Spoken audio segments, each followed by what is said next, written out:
அனைவருக்கும் வணக்கம். நான் உங்கள் வாசுதேவன் பேசுகிறேன். இன்று நான் பேசவிருக்கிற தலைப்பு யாதெனில் விட்டில் பூச்சி. இந்த விட்டில் பூச்சியினுடைய வாழ்க்கையினை இன்றைய தலைமுறை மாணவர்களுக்கு ஒரு உவமையாக கூற இந்த பதிவில் நான் முற்பட நினைக்கிறேன். இந்த விட்டில் பூச்சி என்ன செய்யுமா, இருட்டில் எங்கேயாவது இருக்கும் பொழுது ஒரு சின்ன மெழுகுவர்த்தியினுடைய ஒளியையோ அல்லது ஒரு எண்ணெய் விளக்கினுடைய ஒளியையோ அது பார்க்கும் பொழுது அந்த இருட்டில் இருக்கிற அனைத்து பூச்சிகளும் அந்த வெளிச்சத்தை நோக்கி ஓடி வருமா. ஒரு கல்லுண்ட ஒரு மனிதன் எவ்வாறு ஆர்ப்பரிப்பானோ, ஒரு தேனுண்ட ஒரு தேனியானது எவ்வாறு மகிழ்ந்து களி கூறுமோ, அதை போலவே இந்த விட்டில் பூச்சிகள் எல்லாம் இந்த வெளிச்சத்தை பார்த்தவுடன் ஒரு ஆழ்ந்த ரீங்காரமிட்டு அந்த ஒளியிலேயே சுற்றி சுற்றி சுற்றி சுற்றி சுற்றி சுற்றி சுற்றி வருமா. இரவு முழுக்க அந்த பூச்சிகள் எல்லாம் அந்த வெளிச்சத்திலேயே சுற்றி சுற்றி சுற்றி வந்து மிகவும் சோர்வடைந்து அந்த சோர்வின் காரணமாக அந்த வெளிச்சத்திலேயே அந்த தீயிலேயே அது இறந்து போகுமா. காலையில எழுந்து பார்த்தால் அனைத்து பூச்சிகளும் அந்த விளக்கினுடைய அடியில் விழுந்து கிடப்பதை நாம் பார்க்க முடியும். இது ஒரு புறம் இருக்க, இன்றைய தலைமுறை மாணவர்கள் எவ்வாறு விட்டில் பூச்சியினுடைய அந்த வாழ்க்கையை போல தன்னுடைய வாழ்க்கையினை அழித்துக் கொள்ளுகிறார்கள் என்பதனை நான் இங்கு கூற கடமைப்பட்டிருக்கிறேன். நான் ஒரு ஆசிரியர் என்ற முறையினால் மாணவர்களோடு தினமும் என்னுடைய நாட்களை கழித்து வருகிறேன். ஆகையால் மாணவர்கள் செய்கின்ற தவறினை இந்த பதிவில் நான் சுட்டிக்காட்ட விரும்புகிறேன். மாணவர்கள் தங்களுடைய வீட்டில் பொருளாதார சூழ்நிலையை கருதி, அதே போல் தங்களுக்கு ஒரு சிறு பணம் செலவுக்கு தேவைப்படுகிறது என்ற நோக்கத்திற்காகவும் பள்ளி பிராயத்திலேயே படிக்கின்ற காலங்களிலேயே அவர்களுக்கு கிடைக்கின்ற சின்ன சின்ன வேலைகளையும் செய்து அதில் வருகின்ற வருமானத்திலே அவர்களுக்கு தேவையான பொருட்களையும் அவர்களுக்கு தேவையான செலவுகளையும் செய்து கொள்ளுகிறார்கள். போன் வாங்குறது, போனுக்கு ரீசார்ஜ் பண்றது, அவங்களுக்கு தேவையான ட்ரெஸ் வாங்கிக்கிறது, செருப்பு வாங்கிக்கிறது மற்றும் இன்ன பிற செலவுகளையும் அவர்கள் செய்து கொள்ளுகிறார்கள். இதில் எந்த ஒரு தவறையும் நான் கண்டெடுக்கவில்லை. இது நானும் என்னுடைய பள்ளி பருவத்திலேயும் கல்லூரி நாட்களிலேயும் எனக்கு கிடைக்கின்ற ஓய்வு நாட்களிலேயும் எனக்கு கிடைக்கின்ற விடுமுறை நாட்களிலேயும் நானும் வேலைக்கு சென்று எனக்கு தேவையான பணத்தினை நான் சம்பாதித்துக் கொண்டிருக்கிறேன். இது எந்த ஒரு தவறும் இல்லை. மாணவர்கள் என்ன செய்கிறார்கள் என்றால், அந்த ஒரு சிறு பணத்தினை அவர்கள் கையில் பார்த்தவுடன் ஒரு பெரும் மகிழ்ச்சி. இந்த விட்டில் பூச்சியானது இருட்டிலிருந்து அந்த வெளிச்சத்தை பார்த்தவுடன் எப்படி ஓடி வருகிறதோ, எப்படி அந்த வெளிச்சமானது அந்த விட்டில் பூச்சிகளை ஈர்த்து அதை அந்த இரவிலேயே கொன்று விடுகிறதோ, அதை போலவே இந்த சிறு பணமானது அந்த மாணவர்களை தம்பால் ஈர்த்து அதிலேயே அந்த மாணவர்கள் தன்னுடைய வாழ்நாளை தொலைக்கவும் அது வழிவகை செய்கிறது. இங்குதான் தவறு நடக்கிறது. அவர்கள் சம்பாதித்துக் கொள்வதும், அந்த சம்பாத்தியத்தில் அவர்கள் சிறு சிறு செலவுகளை மீட்டெடுத்துக் கொள்வதும் எந்த தவறும் இல்லை. அதில் நான் ஒரு தவறையும் காணவில்லை. நானே அவர்களுக்கு சொல்லியிருக்கிறேன், உங்களுக்கு தேவையான பணத்தினை நீங்கள் சம்பாதித்துக் கொள்ளுங்கள், உங்களுடைய பெற்றோருக்காக எந்த ஒரு நெருக்கடியும் கொடுக்க வேண்டாம் என்று நானே அவர்களுக்கு கூறியும் இருக்கிறேன். ஆனால் இவர்கள் அதை நம்பியே அரசனை நம்பி புருஷனை கைவிட்ட கதையை போல இவர்கள் படிப்பினை கைவிட்டு விட்டு அந்த பணத்தின் பின்னாடியே ஓடி பள்ளிக்கு கட்டடித்து விட்டு வகுப்பறைக்கு வராமல், ஒழுங்காக படிக்காமல், ஒழுங்காக தேர்வு எழுதாமல், படிப்பினுடைய அவசியத்தை புரியாமல், அந்த பணம் ஒரு சிறு பணத்தினை அவர்கள் கண்களில் பார்த்ததின் விளைவாக அதன் பின்னாடியே ஓடி தன்னுடைய வாழ்க்கையினை அதிலேயே நிரந்தரமாக்கிக் கொள்ளுகிறார்கள். இதுதான் அவர்களுக்கு நேருகின்ற துயர விதி.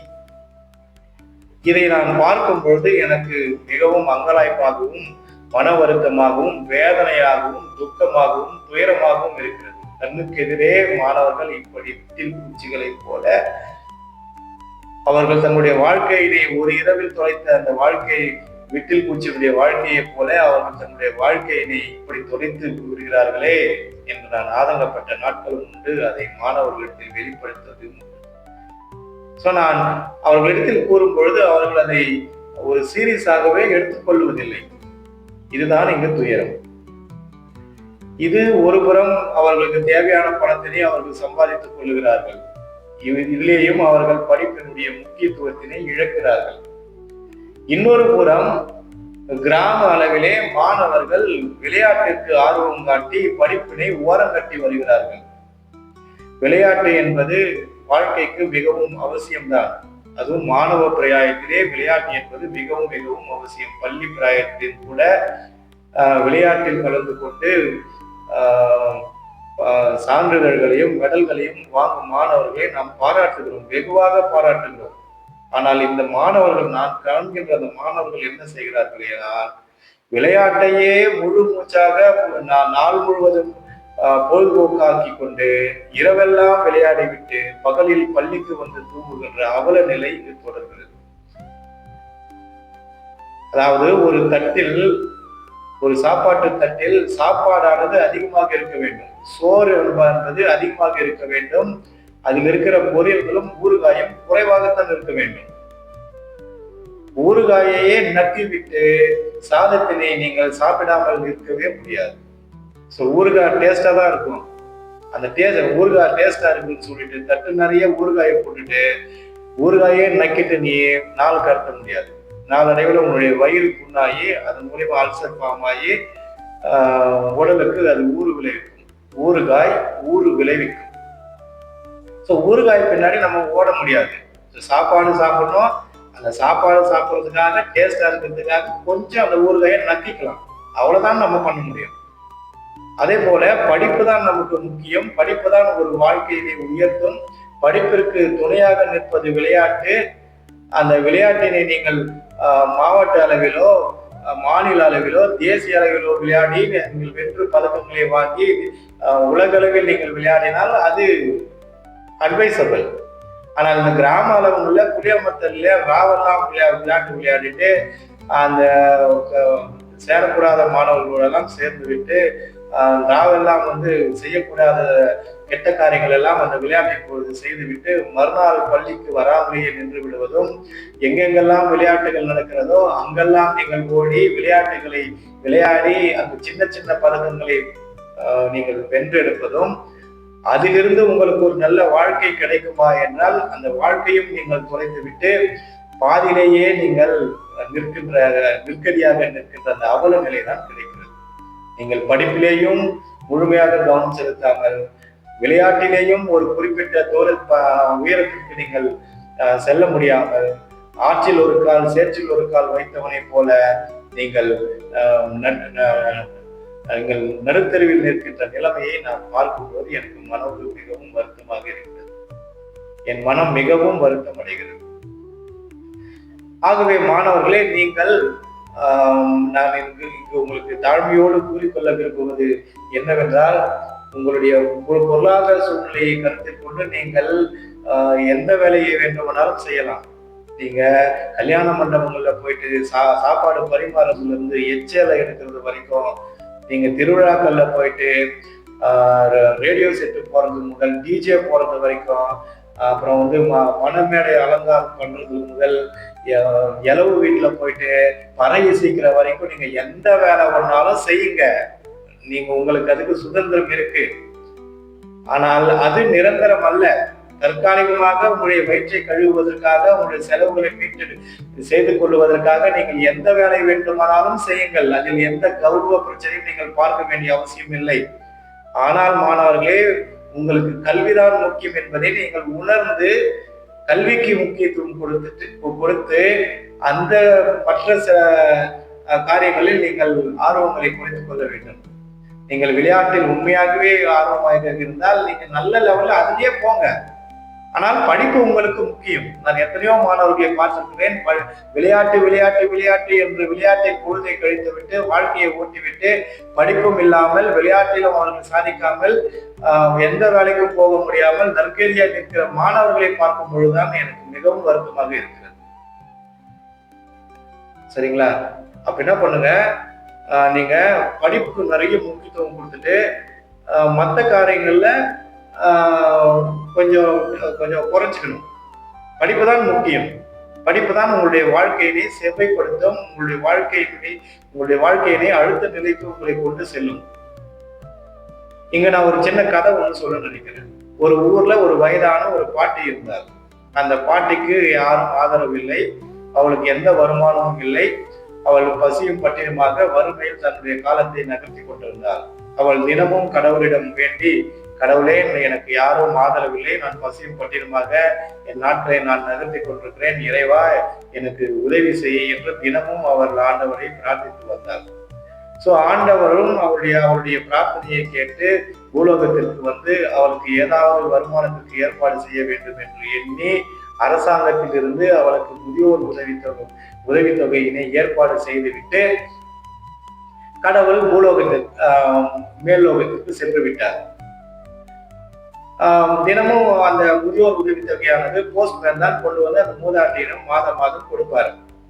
ஸோ மாதம் அந்த போஸ்ட்மேன் வந்து முதியோர் பென்ஷன் தொகையை கொடுத்துட்டு அவருக்கு தேவையான அந்த 20 ரூபாயை வாங்கிட்டு அவர் போயிடுவார். இது நாளடைவு ஆக அந்த மூதாட்டியினவள் ஆரம்ப காலங்களில் கடவுளை மிகவும் தீவிரமாக போற்றியும் புகழ்ந்தும் பாடியும் கடவுளை தொழுதும் அந்த பாட்டியானவள் நாளடைவு நாட்கள் ஆக மனதில் இருந்த கடவுள் நீங்கி அவர் குப்பையில் விழுந்து விட்டார். தினமும் மாதத்திற்கு ஒரு முறை பார்க்கின்ற அந்த போஸ்ட்மேன் கண்களில் உட்கார்ந்து கொண்டு அவர் கடவுளாகிவிட்டார். கடவுளே போஸ்ட்மேன், கடவுள் தான்ப்பா போஸ்ட்மேன், கடவுளாட்டம் எனக்கு வந்தப்பா, நான் நினைச்சேன் சமயத்துல கடவுளாட்டம் எனக்கு காசு கொண்டு வந்தப்பான்னு போஸ்ட்மேனை கடவுளாக்கிட்டு அந்த போஸ்ட்மேனை எதிர்பார்த்து உட்கார்ந்து இருந்த அந்த கேள்வி உதவி செய்து வந்த கடவுள் குப்பையில போட்டுட்டாங்க, மனதிலிருந்தே தூக்கி எறிந்து விட்டாள். ஆனால் அந்த பணத்தை கொண்டு வந்து கொடுத்த அந்த போஸ்ட்மேன் எப்போ கடவுள் ஆயிட்டார். அதே போலதான் மாணவ செல்வங்களாகிய நீங்கள், கடவுள் உங்களுக்கு கொடுத்திருக்கிற ஒரே ஆயுதம் கல்விதான். அந்த கல்வியினை நீங்கள் குப்பையில் எறிந்துவிட்டு கல்விக்கு உதவி புரிவதற்காக அந்த சிறு பணமும் விளையாட்டும் உங்களுக்கு கடவுள் காண்பித்திருந்தால் அதையே நீங்கள் கடவுளாக போற்றி எண்ணி உங்களுடைய வாழ்நாளை வீணடித்துக் கொள்வதை நிறுத்திவிட்டு இனியாவது படிப்பிற்கு முக்கியத்துவம் கொடுங்கள். கல்விதான் உங்களுக்கு ஒரு சிறந்த ஆயுதம். நம்மை போன்ற ஏழை எளிய மக்களுக்கு கல்வி தவிர வேறு எந்த ஒரு வழியுமே இல்லை நம்முடைய வளர்ச்சிக்கு என்பதனை கூறிக்கொண்டு கல்விதான் நமக்கு சிறந்த ஆயுதம். இதை உணர்ந்தால் நமக்கு வாழ்க்கை உண்டு, உணராவிட்டால் அழிவுதான் மிஞ்சம் என்பதனை உங்களிடத்தில் ஆணித்தனமாக பதிவு செய்து கொண்டு இந்த வீடியோவை தொடர்ந்து பார்த்து வருகிற உங்கள் அனைவருக்கும் மீண்டும் ஒரு முறை நன்றியை தெரிவித்துக் கொண்டு இந்த வீடியோ பிடித்திருந்தால் ஷேர் பண்ணுங்க, லைக் பண்ணுங்க, சப்ஸ்கிரைப் பண்ணுங்க, மறக்காம பெல் ஐகானை தட்டுங்க. நன்றி.